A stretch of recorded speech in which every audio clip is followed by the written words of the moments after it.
All right, everyone. So I recently finished reading Thucydides' history on the Peloponnesian War. This was a fascinating read. It was a book that it's not the easiest to read through, at least for me. For the most part, I would say it is understandable. There are certain parts that are kind of difficult, at least for me, that is, and I had to reread through those parts. But regardless of that, this was a book that was fascinating. And it's fascinating because it's ancient. When we read ancient literature, one thing that we learn is that humans have never changed. At times, we can look back into far antiquity and we can think, well, humans were better in those days or humans were more honorable. But in reading ancient literature, we find the same human transgressions. And we find moments of courage, we find moments of strength and honor and a thirst for doing what is right. And then at the same time, we find savagery, brutality, sadism, cruelty, ruthlessness. And we find these things in Thucydides' history on the Peloponnesian War. The Peloponnesian War was an inner Hellenic conflict between the Athenians and their Ionian allies on one side and the Spartans and their Dorian allies on the other. While this was a war over territory and power and domination, at the same time, there was an ethnic character in this conflict because the Athenians were Ionians and they were leading the Ionian nations in Greece and also in Sicily as well, because there were many Greeks living in Sicily at this time. And the Spartans were leading the Dorian nations in both Greece and Sicily. And so there was this ethnic character, this ethnic tension in the war. And there are certain instances in the book wherein one group of people will tell another, hey, we are both Ionians. Let us ally together to fight against our Dorian enemy, and vice versa. There are certain moments in this book where a Dorian people will tell another Dorian people, we are both Dorians, let us ally together, let us come together to fight against our Ionian enemy. It was tribal. This was a very tribal war. And yes, it was about territory and power at the end of the day. But nonetheless, in the midst of the fighting, in the midst of the alliances, there was this sense of tribal camaraderie against another nation. So, in a way, there was almost this ancient form of nationalism. We are proud Dorians. We are proud Ionians. Really indicating to us that tribal pride is something that has been here since the dawn of time. Yes. It's really surreal, I have to say. It is really surreal. This is an ancient book. And for us, the Peloponnesian War is something that took place in far, far antiquity. But Thucydides, in the beginning of the book, and this is where the book is really fascinating, in the beginning of the book, Thucydides talks a little bit about the history of the Greek peoples. And he talks about an era more ancient than himself. So when Thucydides is talking about the Peloponnesian War, to us, to our modern minds, it's an ancient event. It's something that happened thousands of years ago. But when we read Thucydides talking about an ancient era, more ancient than himself, that is surreal. It's almost like reading the Epic of Gilgamesh, where it talks about an era long, long ago. It talks about those ancient times. And that is quite surreal because the Epic of Gilgamesh is thousands of years old. So for the Epic of Gilgamesh to talk about ancient times, that is pretty remarkable. And he talks about how in those ancient times, Thucydides that is, talks about those ancient times, he describes the Greek people going through different trends. He talks about how at first the Greeks dressed modestly. And then from modest dress, they shifted into a different trend of wearing luxurious clothing. And how that fad eventually went out of fashion. And modest clothing returned to popularity. So from dressing modestly to dressing luxuriously to getting sick and tired of dressing luxuriously and returning back to modest dress code.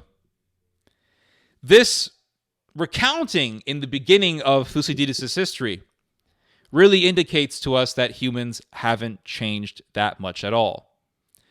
In our own modern era, we find fads in clothing shifting throughout the decades.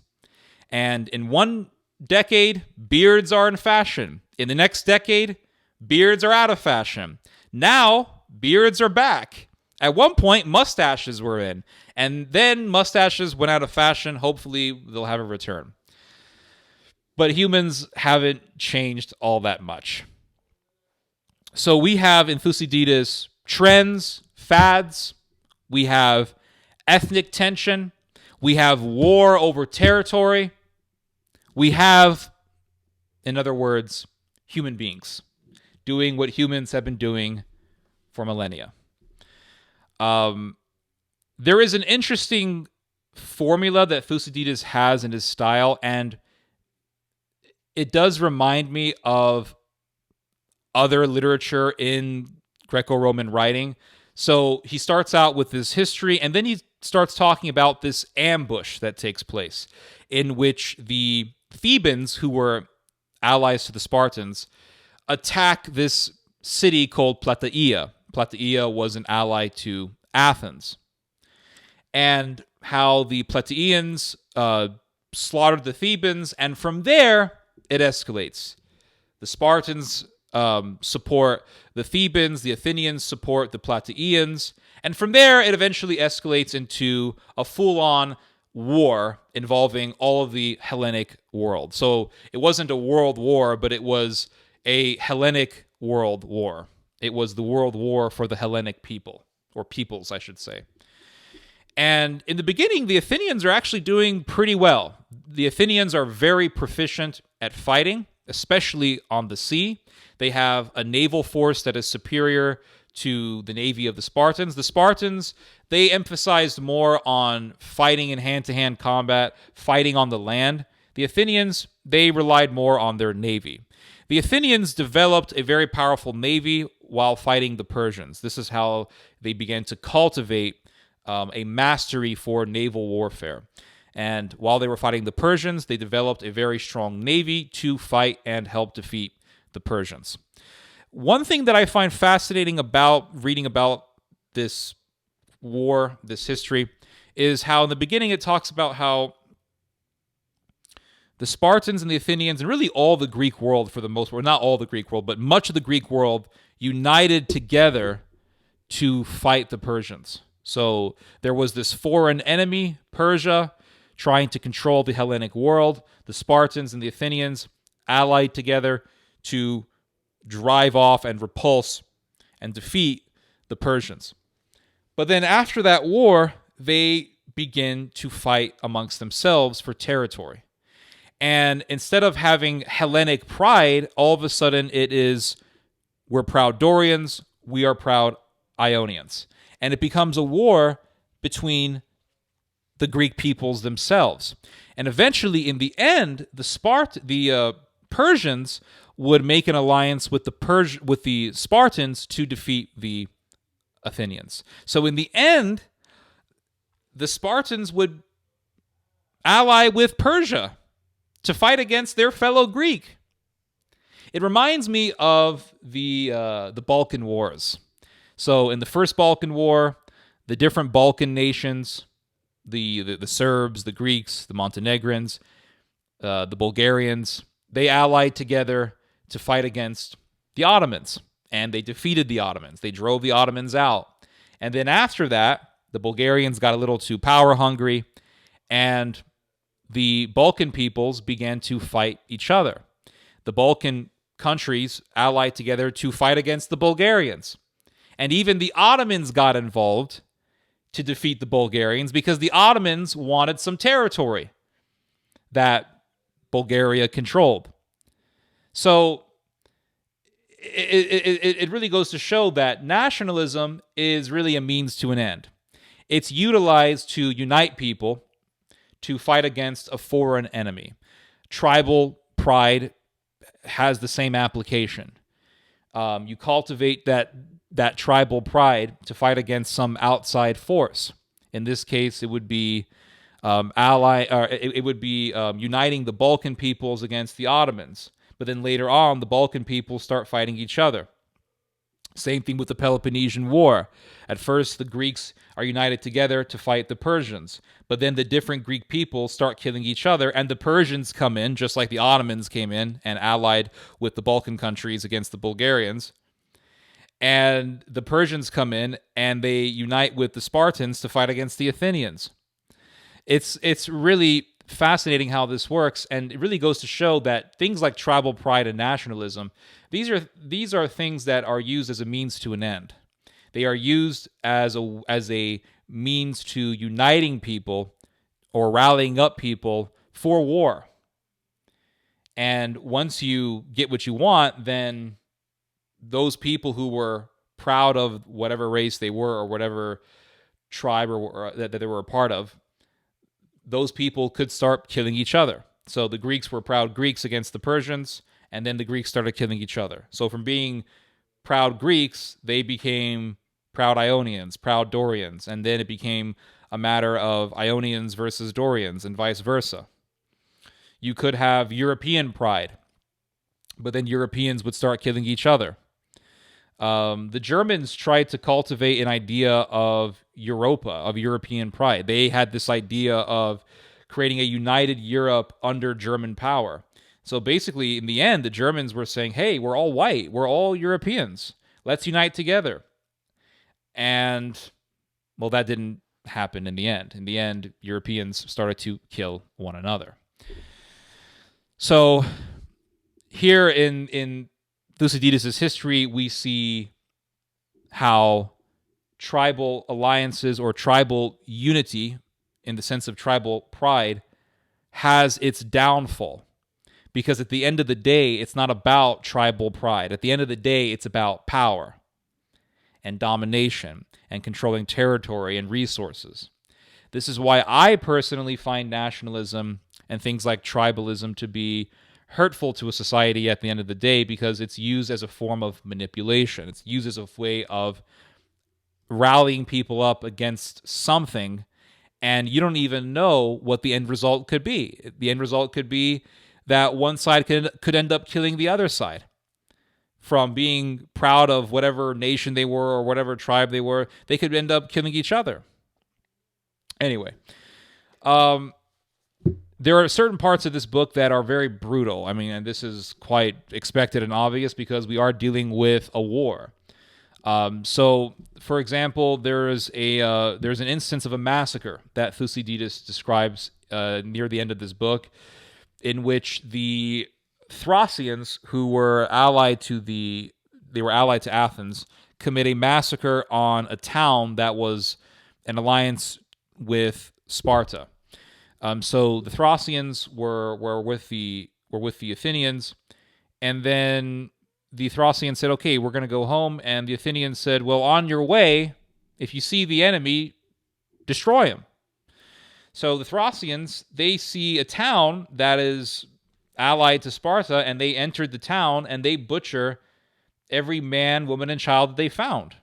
They didn't kill everybody, but they killed almost everybody. They killed nearly everybody in this town.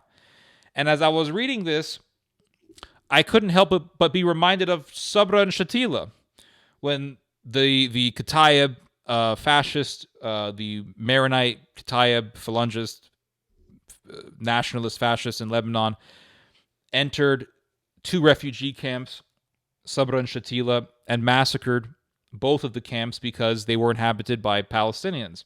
And also how even before that, the Kataib massacred two other camps. They massacred the camp of Tel al-Zator, and they also massacred the Palestinian refugee camp of Karantina. And thousands of people were butchered, men, women, and children, in horrific ways. And what's interesting about the Sabra and Shatila massacre and the Tel al-Zator massacre, or the Karantina massacre, or even the massacre of Maronites by Palestinians in the case of the Damore Massacre.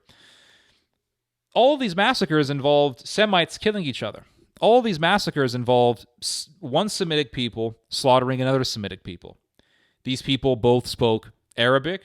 They were both neighbors. They both looked alike. They were both Semitic.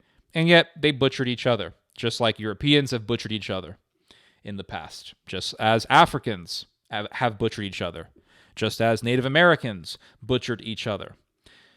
Just because people look alike or are neighbors or speak the same language does not prevent genocide and massacres from occurring.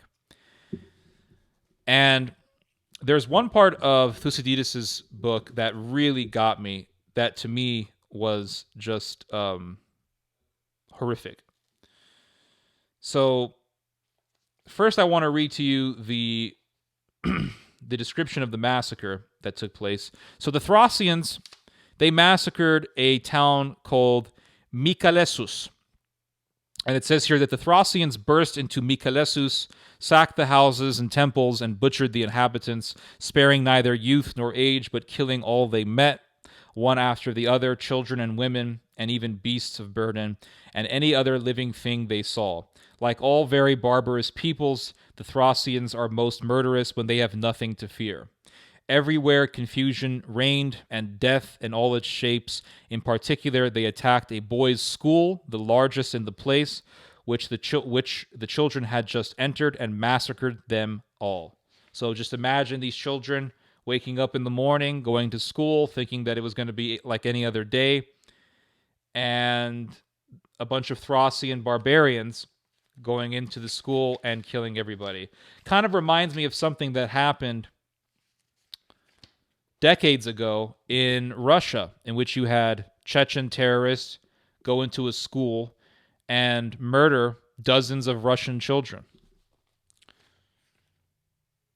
So there's another part of the book that to me was quite horrifying, and that is when the Athenians knew that they were the losers of the war. This was when the war escalated into Sicily. The war initially took place in mainland Greece, but then there was this conflict between two different nations within Sicily, the Syracusans and the Leontines. The Leontines were Ionians, so therefore they were allies to Athens. The Syracusans were Dorians, and thus they were allies to the Spartans. And the Athenians decided to intervene in the conflict and back the Leontines against the Syracusans. So here we have a situation where two different peoples are fighting each other in a giant land like Sicily, in a giant island like Sicily, and two superpowers enter the conflict. They intervene in the conflict to back their respective sides. Kind of reminds me of something that the U.S. would do. Let's go into Vietnam and let's back this ally against the communists. Let's go into Iraq and let's support the Shiite against the Sunnis who were pro-Saddam Hussein. So again, this is something that we read in Thucydides that indicates to us that geopolitics has never really changed. So the Athenians, they really, really get slaughtered by the Spartans and the Syracusans. And they really come to the realization that they're losing the war and they need to get the hell out of Sicily. This was a part that was kind of like a horror movie, because the Athenians were being slaughtered. They were constantly surrounded by Syracusans who were firing arrows and javelins at them. They were almost out of food. They were starving, malnourished, absolutely exhausted. and in a constant state of utter horror, knowing that the enemy was right there nearby them and could strike at any moment.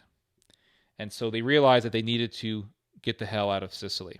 They tried to escape Sicily through their ships, getting on their ships and trying to sail away, but they were unable to because the Syracusans, they mastered the art of naval warfare. And this is also an interesting part of the book because the Syracusans, they didn't really have much of a navy before the Athenians entered Sicily. And the Spartans came into Sicily and they said to the Syracusans, hey, let's get our ships and let's fight the Athenian navy. Yes, the Athenian navy is famous for being really good and for being masters at naval warfare, but if we challenge the Athenian navy, that would horrify the Athenians because the Athenians were so used to people being scared of their navy that for the first time for another navy to challenge them, that would instill fear into the hearts of the Athenians because they'll start thinking, wait, these guys must be really good if they're courageous enough to challenge us. It's kind of like fighting a bear. You know, they say that if you stand up to a bear, you can freak out a bear because a bear is so used to everything being scared of it. So to challenge it makes him think, oh my goodness, this person challenging me must be pretty tough to have the tenacity to even face me. And that's what the Syracusans did. And there's one speech by a Spartan military commander, I think his name was Gylippus, in which he tells the Syracusans, hey, if we can challenge the Athenians, that will instill terror into their hearts, and that'll give us an edge in the battle. So here in this ancient war, we have psychological tactics being utilized.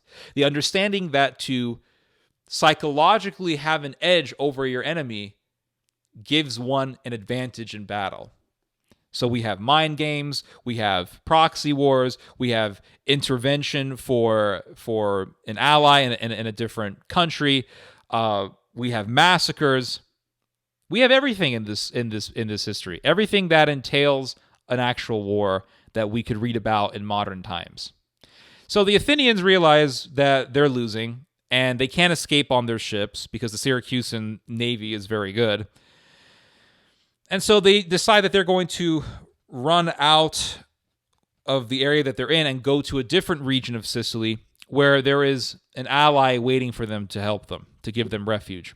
So they have to go through this Sicilian terrain, which they're not really used to because they're not used to going through this territory. It's kind of like Japanese soldiers fighting deep in the Chinese countryside during the Second World War. The Chinese had the advantage of the environment, of knowing the territory, or the Viet Cong versus American soldiers.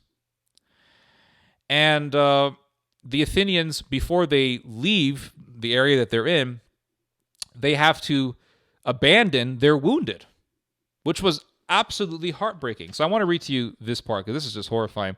Look what it says here. It says, "It was a lamentable scene. Not merely were they retreating after having lost all their ships, their great hopes gone, and themselves and the state in peril, but as they left the camp, they saw sights, melancholy, both to eye and mind. The dead lay unburied, and when a man recognized a friend among them, he shuddered with grief and horror, while the living whom they were leaving behind, wounded or sick, were more distressing to the survivors than the dead, and more to be pitied than those who had fallen.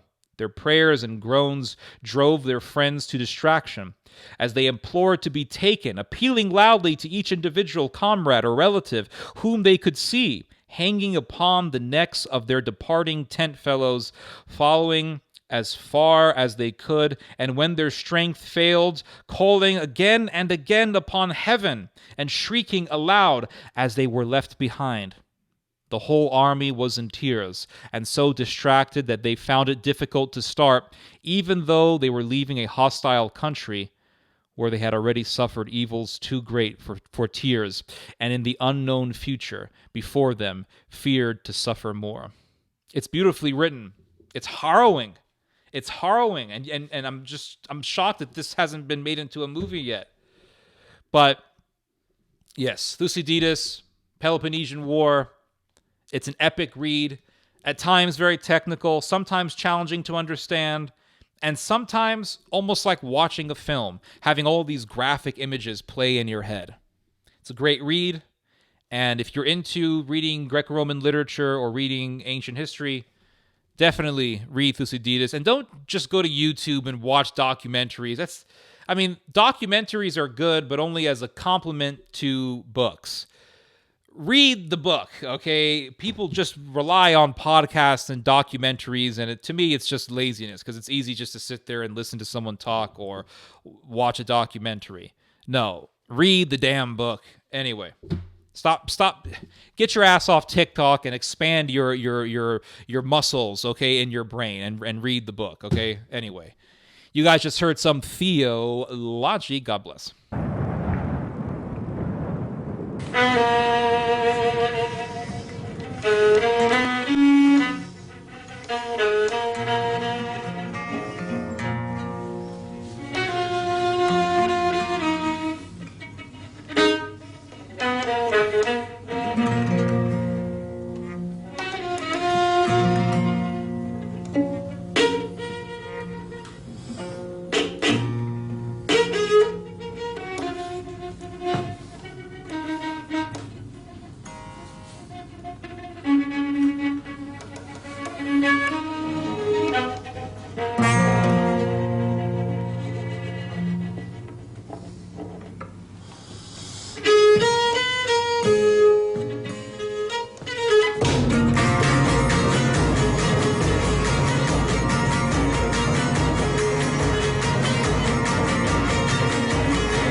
Oh,